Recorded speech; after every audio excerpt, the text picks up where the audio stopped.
নমস্কাৰ শুভাকাংক্ষী ৰাইজক মই বিনন ফুকনে নমস্কাৰ জনাইছো। এটা দুখৰ খবৰ জনাইছো। বিহৰা মিকিৰচাং নুমলীগড়ৰ সমীপতে এটা বনৰীয়া হাতীয়ে কৰোণভাৱে মৃত্যুক আঁকোৱালি লৈছে আৰু এটা নলাত পৰি সেই হাতীটোৰ মৃত্যু হোৱা বুলি সাধাৰণ ধাৰণা কৰা হৈছে।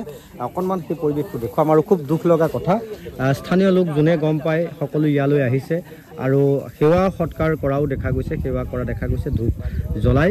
গতিকে এনেকৈ বনৰীয়া হাতীৰ মৃত্যু হোৱাৰ কথাটোৱে আচলতে প্ৰকৃতি প্ৰেমীৰ লগতে সাধাৰণ লোকক দুখ দিছে আৰু কি কাৰণে হাতীটোৰ মৃত্যু হৈছে সেইটো মৰণোত্তৰ পৰীক্ষাৰ পিছতহে গম পোৱা যাব। কিন্তু সাধাৰণ যি দৃষ্টি, সেই সাধাৰণ দৃষ্টিত দেখা গৈছে যে হাতীটো নলাত পৰিছিল, হয়তো নলাত পৰিয়ে সেই উঠিবলৈ চেষ্টা কৰিছিল আৰু কিন্তু উঠিব নোৱাৰিলে আৰু হাতীটোৰ আধা অংশ পোত খাই আছে। সেয়া আপোনালোকক দেখুওৱাৰ চেষ্টা কৰিছোঁ। ধন্যবাদ।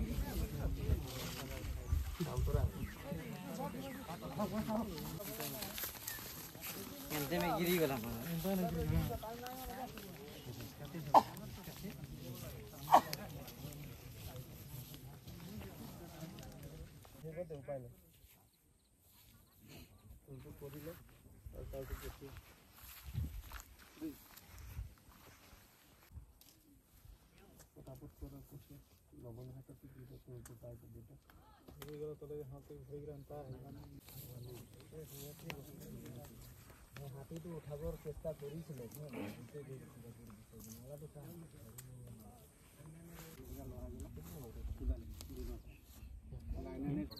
বীজবিলাকত যিটো মেন পাৱাৰ দিব লাগে সেইখিনি দিব বুলি পেলাই আমি আশা কৰিছোঁ, যাতে এনেধৰণৰ অৱস্থা নহওক বনৰীয়া হাতীৰ বা